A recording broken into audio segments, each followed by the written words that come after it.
Bonjour à tous et à toutes et bienvenue sur Le Bon MJ. Dans cette vidéo, j'aimerais faire suite un petit peu à la vidéo de la semaine dernière qui concernait la préparation de scènes fortes pour une partie de jeu de rôle. En tant que MJ, qu'est-ce qu'on peut préparer pour rendre une scène forte? On essaie de définir vite fait ce que pouvait être une scène forte. Moi, je pense qu'une scène forte, c'est une scène émotionnellement forte dont on se souviendra peut-être. Difficile à dire, c'est assez subjectif, hein. Et puis je parlais du fait que pour moi, on pouvait pas préparer vraiment une scène à l'avance, parce qu'une scène, pour moi, c'est un peu un... Alors c'est peut-être pas la définition exacte, mais c'est un peu un résultat. Vous voyez, vous parlez d'une scène dans un film parce qu'elle a été jouée, vous avez vu ce qui s'est passé dans cette scène. Pour moi, dans une partie de jeu de rôle, il y a toujours une bonne partie de ce qui va se passer qui est pas vraiment prévu, et donc je préfère préparer des situations. Donc on avait passé en revue quelques situations typiques, ce qu'on pouvait essayer de préparer un peu à l'avance, etc., etc. Puis au final, je me suis rendu compte que je répondais pas à fond à la question, que je pourrais peut-être essayer d'amener encore quelques données supplémentaires. Quelque chose de plus personnel. Donc voilà, on va parler à nouveau de faire des scènes fortes, c'est la partie 2. On va plus parler de gameplay, d'une certaine manière. Alors avant toute chose, si jamais vous êtes une personne qui est intéressée par le jeu de rôle, qui pratiquait le jeu de rôle, qui découvrait le jeu de rôle, etc., etc., je vous invite, si vous le souhaitez, à mettre la petite cloche, à vous abonner à cette chaîne, parce que vous recevrez chaque semaine une vidéo qui concerne le jeu de rôle, tout simplement. Et puis si la vidéo vous plaît, n'hésitez pas à liker, voilou. Donc aujourd'hui, moi, ce dont je voudrais vous parler, c'est de la variété. La variété dans les scènes proposées.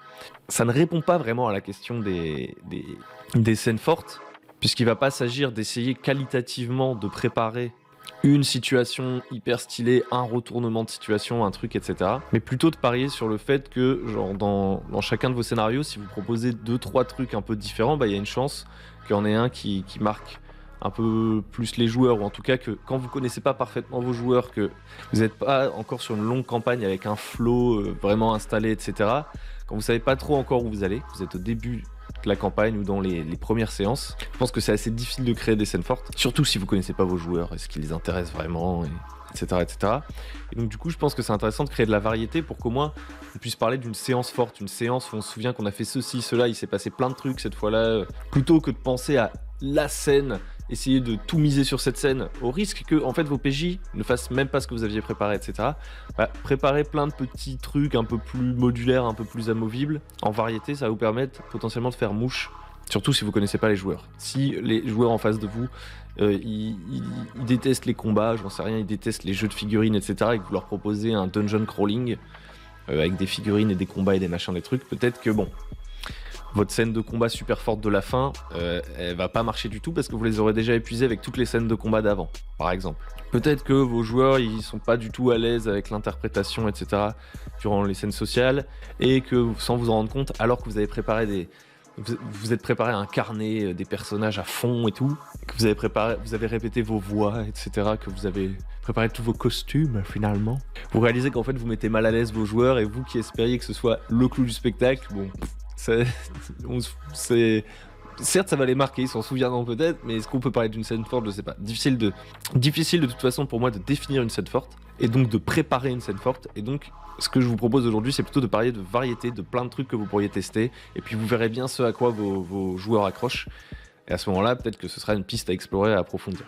Parce que, et je terminerai ma longue introduction là-dessus, une scène forte, c'est pas forcément lié aux émotions des joueurs. Ils peuvent se souvenir d'un bon moment, enfin si, c'est forcément lié aux émotions des joueurs, mais c'est pas forcément lié à des émotions qui émanent de l'histoire en elle-même, hein, en quelque sorte. C'est pas comme dans un film où vos PJ sont spectateurs et du coup vous cherchez à provoquer des émotions chez eux.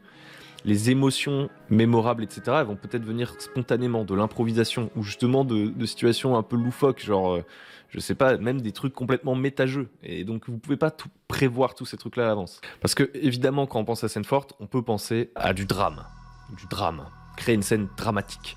On traumatise les personnages. On fait peur aux personnages, on surprend les personnages, on crée une émotion comme ça qui vient de l'histoire finalement. D'un retournement de situation, d'un cliffhanger, d'un machin, d'un truc sur des procédés, on va dire, un petit peu narratifs, je dirais. Bref, vous m'avez compris, des trucs un peu scénaristiques. Et d'ailleurs, il y avait un commentaire dans la vidéo précédente de Zemfir Herbor, que je vais pas lire en entier, mais je vous l'affiche. Grosso modo, Zemfir dit qu'un critère important pour faire une scène forte, c'est de prendre le temps. Et il prend en exemple typiquement le fait que dans une campagne, si vous laissez plusieurs séances s'écouler, etc., les PJ s'attachent à un lieu, à un PNJ, ou en tout cas que vous voyez que les PJ s'attachent à quelque chose, c'est le bon moment, au moment où vous voyez qu'ils sont vraiment attachés à ce truc, pour commencer à attaquer ce PNJ potentiellement ou ce lieu, ou à le faire changer, ou à révéler une nouvelle facette inattendue sur ce PNJ pour faire tout simplement un retournement de situation. Alors généralement ces trucs-là, m'est avis qu'on les voit venir. On les voit venir, c'est bon, maintenant tout le monde a vu Game of Thrones, tout le monde connaît le procédé. Enfin, je veux dire, ça date pas de Game of Thrones, c'est pas ce que j'essaie de sous-entendre. Mais voilà, quand vous voyez une fiction, quand tout se passe trop bien, vous dites ah, à tout moment ça peut mal finir. Et quand tout tourne mal, vous dites ah bah certainement que les gentils vont arriver finalement. Et quand vous voyez qu'une relation est trop parfaite, vous dites bien que les scénaristes ils vont pas hésiter à attaquer cette relation. Donc en fait c'est des procédés assez classiques, pas forcément surprenants. Mais effectivement s'ils sont bien amenés et tout, ils amènent des enjeux. Et puis ils donnent envie de surenchérir à ceux qui sont dans la même dynamique que vous, qui ont envie de créer une belle histoire. Tout le monde va rebondir sur ces situations dramatiques. Et potentiellement, ça va effectivement créer des scènes fortes. Donc je suis d'accord avec ce message. Et en général c'est sur le temps long qu'on va voir quelle direction prennent les PJ, qu'est-ce qui les intéresse, et donc là où on va avoir des leviers pour frapper ou des choses à développer dans l'histoire. Donc ça, c'est essayer de créer une scène marquante via le drama, quoi. Maintenant, je pense qu'il y a un autre truc, il y a les émotions en général, les émotions qu'on essaie de provoquer. Vous pouvez réfléchir vos scènes en termes d'émotions que vous cherchez à provoquer. Par exemple, classiquement, il y a 1 milliard d'actual play qui font de l'horreur, parce que l'horreur c'est un truc qui marche bien en jeu de rôle, grosso modo. Avec la bonne musique, la bonne ambiance, le bon rythme, c'est un des trucs qui s'amène assez bien. Alors attention, hein, ne pas pousser les limites de vos joueurs trop loin, s'ils n'ont pas envie de se faire peur, ils n'ont pas envie de se faire peur. Pour autant, la plupart du temps, ça marche assez bien. Et donc du coup, vous essayez directement de provoquer cette émotion d'horreur chez le joueur, par des procédés qui sont finalement assez...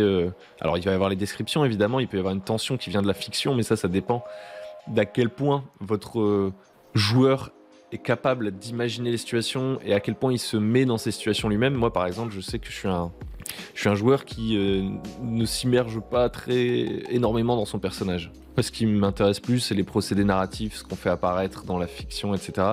C'est pas tellement d'incarner mon personnage et de ressentir ses émotions, et c'est assez rare que j'ai peur durant une partie de jeu de rôle ou des trucs comme ça. En tout cas, que cette peur vienne de la fiction. Mais après, vous pouvez tout à fait me mettre mal à l'aise en tant que joueur, et ça, si c'est quelque chose que je recherche, effectivement, ça peut me plaire. Que vous me mettiez dans une ambiance creepy, que vous me fassiez sursauter, je sais pas quoi. Mais cette peur, elle viendra certainement pas de l'histoire qui est en train d'être racontée.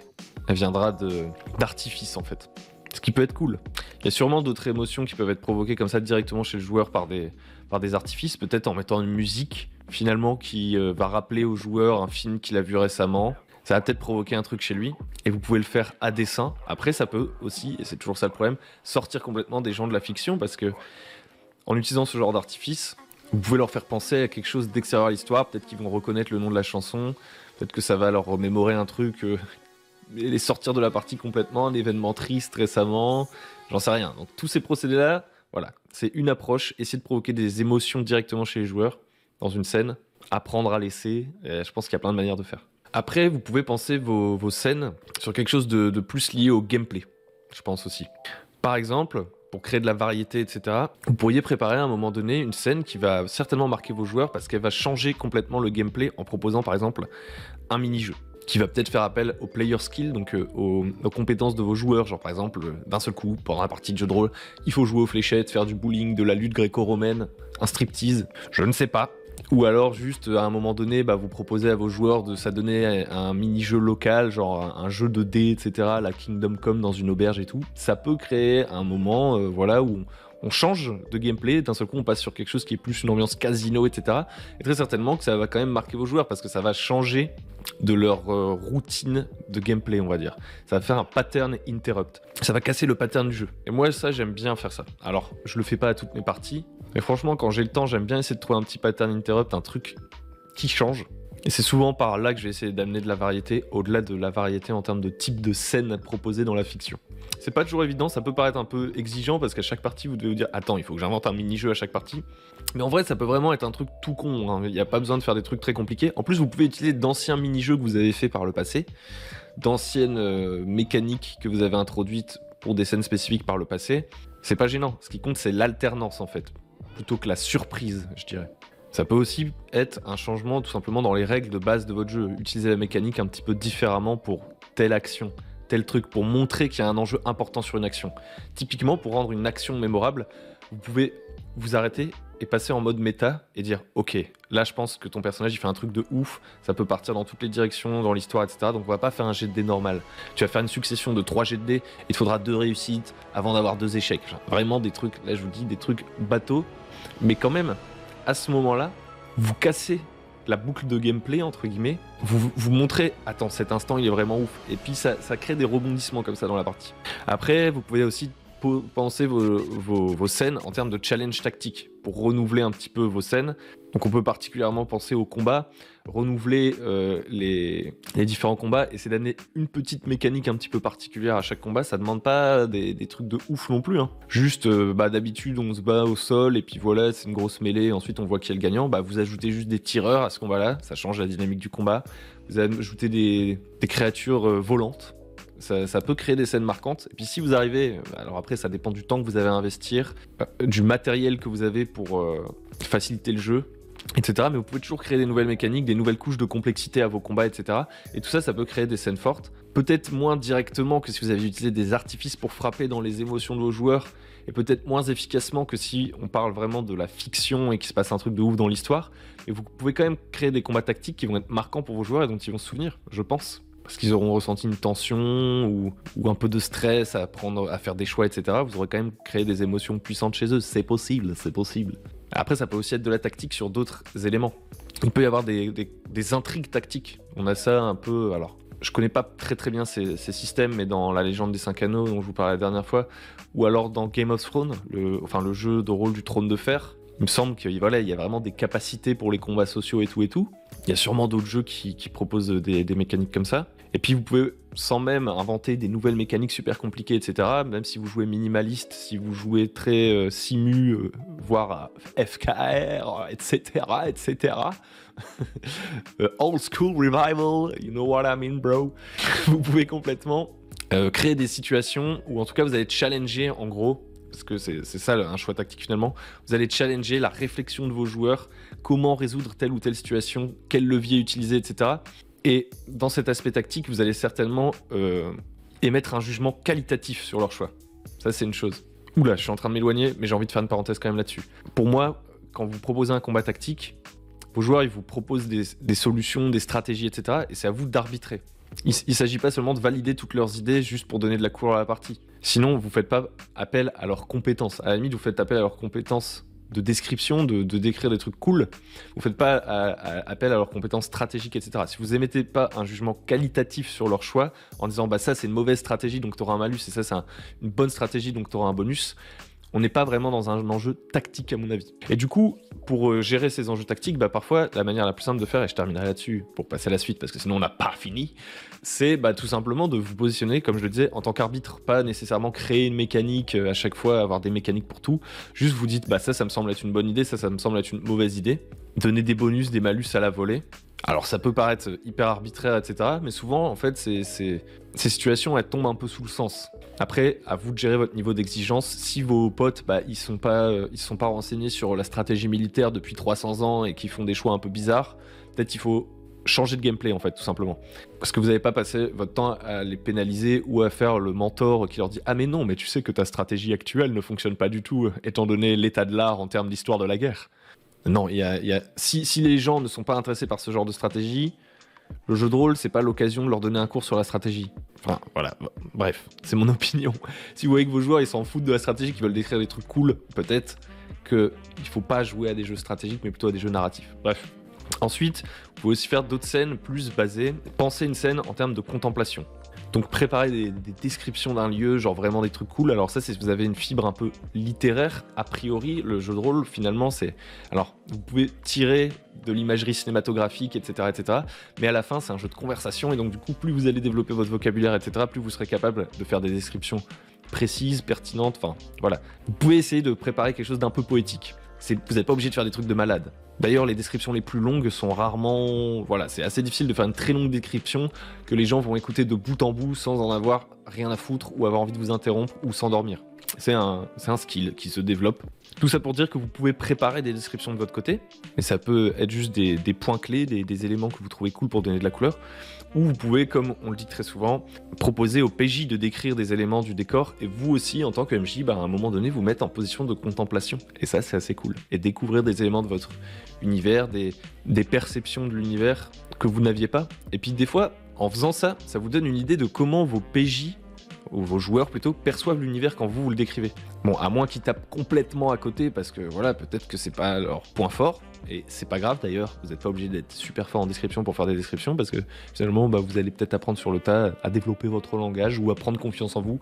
Je pense que quand vous proposez aux joueurs de décrire une scène ou de décrire quelque chose, c'est assez intéressant parce que ça montre peut-être un truc qu'ils auraient voulu voir plus tôt dans la partie. S'ils font un truc auquel vous attendiez vraiment pas, que ouais, ça va donner une idée du ton et du thème si vous avez réussi à les poser, si eux ils sont alignés, si vous êtes sur la même longueur d'onde finalement. Un autre truc pour lequel vous pourriez penser vos scènes, c'est les scènes de découverte, la découverte de choses sur l'univers ou les enquêtes, etc. Donc ça c'est assez complexe, et d'ailleurs avec quelqu'un qui posait une question, il s'agissait en l'occurrence de Sam. Hello, super vidéo, blablabla. Merci, c'est gentil. Je suis en train de préparer un scénario pour mes amis Halloween oblige. On est sur du sombre, donc c'est une sorte d'enquête, assassin, psychopathe, blablabla. Et eux, ils doivent essayer de trouver, genre usual suspect, ils doivent essayer de trouver l'assassin. Et dit, afin qu'ils découvrent la supercherie qu'il leur aura tendue, je laisse quelques indices qu'ils devront trouver. Comment gérer s'ils découvrent directement le truc? Que dois-je faire si un de mes joueurs formule la bonne hypothèse directe au premier indice, ou s'il ne trouve rien et tombe carrément dans le panneau? Donc quand on parle d'enquête, il y a plusieurs manières d'approcher l'enquête. Il y a l'enquête émergente, c'est-à-dire que vous improvisez une enquête, c'est tout à fait possible. Et généralement, c'est que vous voulez pas faire appel particulièrement au player skill des joueurs en termes d'investigation. Votre objectif, c'est plutôt de raconter une enquête comme dans un film, un truc intéressant. Et donc dans ce cas-là, vous allez écouter les hypothèses de vos PJ, et vous allez voir laquelle a l'air stylée, laquelle a l'air truc et tout, dans quelle direction on va. Et vous allez improviser avec eux cette histoire pour qu'en fait, l'histoire de l'enquête soit intéressante à raconter. C'est deux manières très différentes de voir la chose. On pourrait dire que d'un côté, il y a une enquête assez narrative, où le but, c'est qu'il y ait du drama en fait, qu'il y ait des retournements de situation, etc., etc. Et d'un autre côté, on a une enquête qui serait plus basée sur le skill, un peu plus comme un escape game ou un truc comme ça, où littéralement vous mettez peut-être des indices même matérialisés à la table, des aides de jeu, des trucs comme ça, sur lesquels vos PJ vont devoir s'appuyer pour émettre des hypothèses, etc. C'est très très différent en termes de gameplay, si vous voulez mon avis. Dans un cas, les événements sont encore complètement amovibles, etc. Dans le cas plutôt narratif, si vos PJ, justement, comme le souligne Sam, trouvent trop vite le méchant, ce que vous allez faire, c'est que vous allez ajouter plein de complications, et peut-être que vous allez même changer de méchant, etc. Alors voilà, après il y a différents procédés. Ça peut aussi être frustrant pour les PJ de voir qu'en fait, peu importe les efforts qu'ils mettent dans leur enquête, vous finirez toujours par changer le criminel final, etc. Et s'ils trouvent ça frustrant, c'est très certainement que ce qu'ils recherchaient dans l'enquête, c'était plutôt le côté skill, le côté investigation en tant que joueur, le côté réflexion en tant que joueur. Si ça les frustre pas, qu'ils adorent ce côté retournement de situation, etc., etc., c'est très certainement qu'ils sont attirés par la partie plus narrative et dramatique de l'enquête. Après, pour autant, si vous passez sur un truc plutôt sur l'investigation en elle-même, et que vos PJ ils émettent directement la bonne hypothèse, moi, je pense, à titre personnel, que en termes de bonne foi intellectuelle, enfin, c'est pas le bon terme, de franchise, vous ne devez pas changer qui est le méchant. Mais vous devez ajouter des complications pour montrer d'autres aspects de l'histoire. Ok, ils savent qui est le méchant, ils ont trouvé ça très très vite, beaucoup plus vite que ce que vous aviez prévu. Et maintenant, le méchant, il essaye de les piéger. Il fout le feu à la baraque dans laquelle ils sont. Maintenant, le méchant, il essaye d'effacer ses traces. Ou alors, il met comme il voit que les PJ sont assez trousses, il va leur mettre des embûches, il va mettre des fausses pistes en plus, mais vous changez pas le méchant. Le plus important à préparer dans ce genre d'enquête, c'est pas les indices. Parce qu'en fait, vos PJ, ils vont se tordre le cerveau plus que de nécessaire. Donc vous mettez une enquête pas trop compliquée. Ils vont tout seuls la rendre plus compliquée. Et si jamais vous vous rendez compte qu'ils sont très très forts, qu'ils ont lu tous les Agatha Christie ou je sais pas quoi, machin truc, et qu'ils trouvent super vite la solution, ce que vous allez leur proposer, c'est des complications, des ressorts scénaristiques que vous aurez préparés en amont pour prolonger la séance et mettre en danger leurs investigateurs, etc., etc. Chose que vous aurez pu préparer parce que vous n'aurez pas passé énormément de temps à rendre votre enquête compliquée. Après, vous pouvez essayer de préparer une enquête super compliquée, mais c'est vraiment pas mon domaine. Personnellement, en général, quand je fais jouer une enquête, en fait, c'est une des rares occasions où j'utilise des scénarios du commerce, entre guillemets, écrits par d'autres, qui sont fans de ce genre de fiction, etc., qui en général font un bien meilleur taf que moi. lorsqu'il s'agit d'enquêtes où on fait vraiment appel au skill des investigateurs. Après, pour ce qui est des enquêtes narratives, etc., vous avez des jeux comme City of Mist qui va bientôt sortir. Enfin, vous avez plein de jeux qui proposent des manières de créer des enquêtes qui ne sont pas basées sur véritablement le skill des joueurs. Je ferme la parenthèse énorme sur les enquêtes. Cette vidéo va être très très longue, mais j'espère que vous la trouverez très très intéressante. Dites-moi si vous êtes encore là à ce stade de la vidéo, ça m'intéresse. Ensuite, dans les découvertes, vous pouvez aussi créer des scènes de découverte. Alors là, j'ai pas vraiment de traduction en français. On dit Michel Lenus en anglais.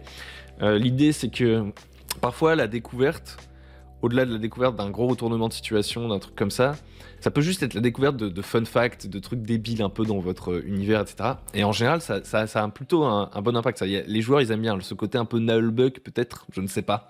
Ce côté un peu gonzo, où il se passe des trucs bizarres. En gros, c'est l'utilisation de tables aléatoires. Utiliser des tables aléatoires en montrant aux joueurs que vous utilisez ces tables aléatoires, ça a un impact assez fort. Si vous utilisez des tables aléatoires derrière votre écran et que vous dites rien aux joueurs et qu'ensuite vous essayez d'amener les trucs, etc., de manière cohérente, etc., ça n'a pas le même impact selon moi que si vous jetez les dés de la table aléatoire en disant « Ok, vous partez dans cette direction, je vais lancer un dé de table aléatoire et on va voir ce qui va se passer. » Vous le jetez et boum. Là, vos joueurs, ils sont en mode « Oula, le MJ, il improvise, il sait absolument pas ce qui va se passer. Et il est prêt à accepter le résultat de son jet de table aléatoire devant nous. » Excitant. Vous voyez ce que je veux dire? Et en plus, vous pouvez aussi utiliser comme ça, faire de cette scène aussi un moment de découverte pour vous en tant que MJ. Et il peut y avoir comme ça des ressorts comiques, ça peut souvent provoquer des scènes assez drôles, ce genre de truc, je trouve. Voilà, ça peut aussi être ça, une scène de découverte. Après, il peut y avoir également une scène de choix, la scène du choix moral, la scène du choix narratif. Alors j'avais déjà fait une longue vidéo sur les choix, je vais quand même repasser vite fait dessus. Le choix moral, ça peut être tout simplement la scène où vos PJ sont juges de village, ils s'improvisent juges. On a vu ça par exemple dans des actual plays comme Game of Thrones, ce genre de scène où d'un seul coup on leur demande de prendre plein de décisions. Voilà, des décisions pour le royaume, des décisions pour les criminels qui doivent être jugés tel jour. Ça peut créer des débats, ça peut créer des trucs marrants, et puis ça peut créer des PNJ qui ont envie de se venger et plein de changements dans l'histoire. Après, il y a aussi les scènes de choix plus narratifs, donc celle dont je parle tout le temps, c'est le conseil de guerre. Genre, vous faites le conseil de guerre en fin de séance où chaque faction se dispute un peu pour savoir qu'est-ce qui va se passer la prochaine fois. Les PJ essaient de convaincre telle faction de pas attaquer, telle faction de partager ses ressources, machin truc. Et en général, ça vous donne une bonne idée de où va le prochain scénario. En général, c'est un truc bien à faire en fin de séance. Mais ça peut être aussi autre chose de choix narratif. Typiquement, les choix difficiles entre deux facettes de la personnalité, deux enjeux d'un personnage. Du genre, il adore tel PNJ, mais il est au service de telle faction. Telle faction lui demande de trahir tel PNJ, mais ce PNJ lui demande de trahir sa faction. Qu'est-ce qu'il va faire? Proposer ce genre de dilemme, ça peut créer des scènes fortes potentiellement, des changements de direction dans le personnage, et même dans ce qu'est le personnage, dans ce qu'il incarne, ça peut être fort pour le joueur. Et pour ceux autour de lui qui voient ce personnage évoluer. Ensuite, j'accélère un petit peu, vous pouvez prévoir des scènes de downtime, d'ellipse, des scènes où finalement le temps s'accélère et il se passe plein de trucs. Et vous pouvez essayer de rendre ça intéressant en proposant des questions à poser à vos joueurs. Typiquement, c'est pas le genre de scène que j'aime bien jouer en détail avec plein de systèmes de gestion, genre tu vas réparer ton arme, donc vas-y fais un jet de dés, machin truc. Pour l'instant, j'ai pas encore trouvé de manière satisfaisante pour moi de faire ça. Donc moi, ce que j'aime bien faire dans les ellipses, c'est tout simplement renouveler les enjeux et mélanger ça un peu à une phase de création, de world building. Une scène où les joueurs ils vont pouvoir décrire carrément, je leur dis pendant ces 6 mois, tu as rencontré un nouveau PNJ avec lequel tu as tissé une relation, décris-la nous, etc. Et puis ça vous fait émerger des nouveaux trucs. C'est aussi l'occasion de faire évoluer vos personnages, les downtime, genre s'il y a un passage de niveau un peu clé, ou que vous avez envie que les personnages de vos joueurs évoluent un petit peu plus vite à un moment donné, que vous êtes arrivé à la fin d'un enjeu dans votre histoire, profitez de ces moments où en fait on a un peu fermé des portes, on se retrouve un petit peu au statu quo, retourner au statu quo entre guillemets, pour faire émerger des nouvelles choses en world building, d'écrire un petit peu hors personnage des nouvelles choses, donner de l'agentivité sur l'évolution des événements potentiellement à vos joueurs. Ça peut aussi créer des phases de jeu intéressantes. Si on ne peut pas réellement parler de scènes intéressantes, parce que ça va être plein de scènes qui vont être jouées à différentes temporalités, etc. Si par exemple votre ellipse se passe sur 6 mois, mais c'est quand même une phase de gameplay qui peut être cool, et puis il peut y avoir par-ci par-là des scènes qui sont intéressantes en termes de retournement de situation, ou qui peuvent être cinématographiquement assez intéressantes, genre par exemple s'il y a un PJ qui parle d'un voyage qu'il réalise pendant ces 6 mois et qui vous décrit un peu des paysages cool qu'il a vus, ça peut être super sympa aussi. Enfin, je terminerai sur... j'en avais encore 2. Allez, je vais jusqu'au bout. Il peut aussi y avoir des scènes durant lesquelles en fait ce que vous allez essayer de mettre en avant c'est l'interprétation. Donc typiquement vous allez préparer un PNJ qui va être cool, essayer de le rendre marquant par son comportement, par sa bonhomie, par tout simplement le costume que vous allez porter sur le moment, et je ne sais pas, il y a plein de choses à faire. Ça peut aussi être des discussions entre PJ, donc essayer de favoriser des discussions entre PJ, genre juste à un moment donné, ne pas mettre de nouveaux enjeux, ne pas presser à nouveau les joueurs, leur dire « Je pense que vous êtes dans une auberge là, et vous avez le temps de respirer un peu et de discuter gaiement de vos vies passées, de réfléchir un petit peu sur l'avenir aussi. Vous avez des petites pintouzes, qu'est-ce que vous faites? De quoi vous parlez dans l'auberge ?» Alors créer des situations comme ça, où les PJ vont pouvoir discuter, ça peut créer des choses, notamment si vous leur permettez de faire émerger des souvenirs un peu à la volée, et donc des éléments sur l'histoire de leur personnage. Mais ça peut aussi être les fameuses scènes sociales dont on parlait par exemple. Vous pouvez tout à fait combiner comme ça une scène d'interprétation assez forte avec une scène de choix moral ou de choix narratif. Genre la scène du conseil de guerre ou la scène où ils sont juges, etc. Vous pouvez faire un peu de mise en scène si vous y connaissez un peu, ou vous avez le temps de vous informer. Vous pouvez tout à fait faire un truc un peu théâtral qui marquera sûrement vos joueurs, soit par la dynamique de la scène, genre typiquement, là, je pense à chaque fois au procès qui est quelque chose de très mis en scène, avec le juge qui donne la parole à machin, tout un vocabulaire particulier et tout, ça peut créer une scène marquante. Je pense aussi à des scènes un peu montage. Moi j'aime bien les scènes montage comme ça, par exemple pour les grandes batailles, j'avais fait une vidéo spécifiquement là-dessus sur les grandes batailles où je changeais complètement les règles pour rendre ça plus épique. Il y a une scène que j'avais bien aimée d'une partie dans laquelle j'avais joué, où on jouait un peu à un truc à la Rocky et tout, et en fait à un moment donné il y avait nos entraînements respectifs et on devait choisir une chanson, on la mettait et sur toute la durée de la chanson on décrivait notre entraînement comme un montage d'entraînement à la Rocky sur the tiger, bam, bam, bam, bam. Vous voyez ce que je veux dire? Et ça peut être plein d'autres trucs, ça peut être un montage de voyage, toutes sortes de choses comme ça où finalement il va y avoir une certaine forme d'interprétation et où on connaît les codes. C'est assez intéressant de faire jouer des scènes où on connaît les codes quand vous les proposez vraiment à vos joueurs d'improviser, et notamment les joueurs qui ont du mal à improviser d'habitude. Des scènes bien codifiées comme l'entraînement de Rocky, tout le monde a déjà vu dans un shonen, un film de sport, n'importe quoi, la phase d'entraînement avec une musique où on se prépare. Ou autre exemple, ça peut être le catch c'est ultra codifié. Ou bien la scène de rencontre, typiquement, typical. La scène, genre dans les teen movies, où le personnage il arrive pour la première fois au lycée, et genre il y a les méchants qui le mettent dans la poubelle, les gentils qui font « Alors tu es comme nous ?» Ne fais pas attention à lui, c'est un enfoiré. Son père est le plus riche de la ville. Vous voyez tous les clichés. Moi j'adore. Mais les trucs de teen movie comme ça, tout le monde connaît un peu. Et donc vous pouvez créer des scènes un peu de montage, comme ça qui peuvent être super cool, où vous dites à un joueur « Ok, bah t'arrives au lycée pour la première fois, qu'est-ce qui se passe ?» Et très certainement qu'il va utiliser ces clichés, il va faire appel à ces codes, mais que ça va faire un moment cool. Moi, je pense que ça va faire un moment cool. Enfin, pour terminer, il peut y avoir des phases de jeu qui peuvent être mémorables, qui, une fois de plus, ne sont pas des scènes en particulier, mais qui sont un peu des phases de world building, genre typiquement au début de la campagne, en session 0, vous pouvez rendre les sessions 0 vachement intéressantes avec la création de l'univers, création de lieux, création de trucs, mais ça peut aussi arriver en pleine campagne, durant les ellipses dont on parlait, etc. Et vous pouvez aussi trouver des manières un peu amusantes d'amener ça, genre par exemple proposer à un moment donné que quelqu'un, il dessine un objet magique, il dessine un PNJ, ou alors que quelqu'un, il écrive une poésie, il ajoute un truc matériel, un truc dans un skill auquel, un truc qu'il aime, faire appel à ça. S'il y a quelqu'un qui aime bien peindre des figurines, créer des décors, bon, tout ça, je termine là-dessus parce que c'est le truc un peu le plus vague, c'est assez difficile à amener en pleine partie. Je me demande même là si on peut encore vraiment parler de scène, mais je pense qu'il y a certains de ces éléments qui peuvent être amenés comme des scènes. Littéralement, l'écriture d'une poésie, vous laissez 3 minutes au mec pour écrire une poésie, même si elle est pétée, c'est pas grave, et pour la réciter, c'est marrant, ça crée de l'émotion. Si ça tombe, il va vous surprendre en mode « Waouh, t'as fait ça en 3 minutes, t'es trop fort, mais depuis quand tu sais faire de la poésie ?» Et vous allez être super surpris et ça va être un beau moment.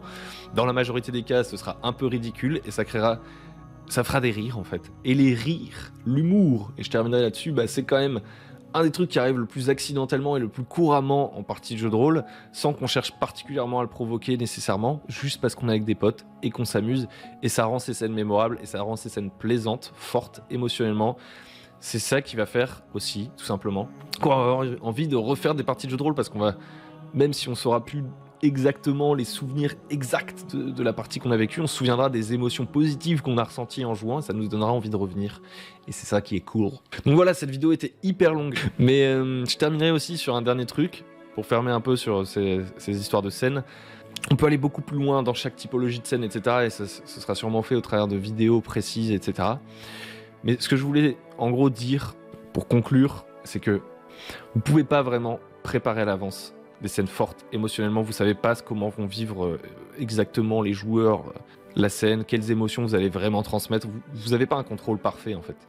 Vous préparez des situations variées pour créer du renouvellement dans la partie, des trucs cool en fait, juste à expérimenter et potentiellement en ressortiront des scènes fortes. C'est très difficile de catégoriser exactement des types de scènes, etc. Comme vous voyez là, je vous ai fait un listing de plein d'idées. En fait, elles se chevauchent. Vous pouvez tout à fait avoir une scène de combat tactique ou une scène de combat complètement descriptive et narrative sans aucun choix véritablement, ou une scène de combat qui s'avère être complètement laissée au hasard, où en fait on jette juste des dés et puis si ça fait des gros résultats, on s'exclame et on est content. Je pense que tout mélanger, tout varier, etc., ça va vous permettre d'expérimenter plein de choses et c'est ça un des principaux intérêts pour moi en tant que maître du jeu, c'est de proposer ces situations variées, de tester des trucs.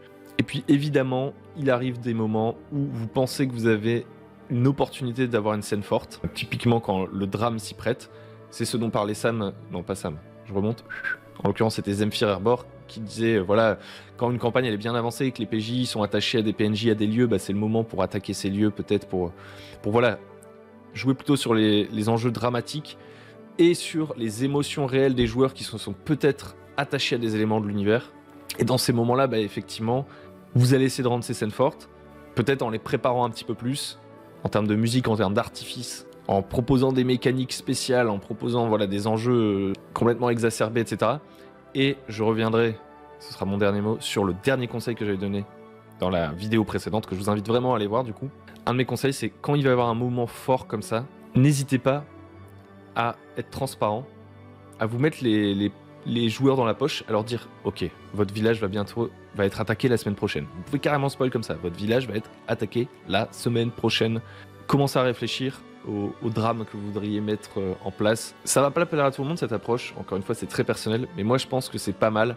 Typiquement moi là j'arrive à la fin d'une campagne, j'ai dit à mes joueurs j'ai envie que la campagne se termine bientôt, et je vous propose de tous réfléchir à des trucs épiques, dans quelle direction vous voulez que vos personnages aillent. Qu'est-ce que vous imaginez comme avenir pour votre personnage? Qu'est-ce que ce sera l'outro de votre personnage post-générique? Le truc quand tous les enjeux sont terminés, la retraite de votre personnage. Réfléchissez à tous ces trucs là parce que je sens qu'on arrive à un moment où les enjeux vont être forts, etc. Et j'aimerais bien qu'on soit tous sur la même longueur d'onde. Parfois je préfère abandonner l'effet de surprise qui est surcoté à mon avis pour qu'on soit juste tous sur la même longueur d'onde, prêts à décrire une scène ultra stylée tous ensemble. Je dis pas que c'est à systématiser, mais je dis que c'est à essayer et que c'est quelque chose qu'on fait pas nécessairement, qui est assez peu recommandé. Alors que finalement, pour qu'une scène soit vraiment forte, je pense que vos joueurs peuvent vous y aider, ils peuvent préparer des choses pour que ces scènes soient fortes, etc. etc. Je pense que c'est des leviers à ne pas négliger. C'était plus long que prévu, c'était même très long. J'espère que je vous ai tenu en haleine, que ça vous a donné plein d'idées cool. Je vous invite à venir sur le Discord si vous voulez, à poser des questions pour de futures vidéos, parce que j'aime bien faire des vidéos où on répond à des questions. Et puis n'hésitez pas à mettre la cloche, tout ça, à partager, parler autour de vous, de la chaîne, ça peut aussi faire plaisir, un peu de bouche à oreille. Là, je suis un peu à sec, là, j'arrive plus à m'arrêter de parler en fait. Faites-moi taire, allez, au revoir, ciao, ciao. Merci de m'avoir écouté.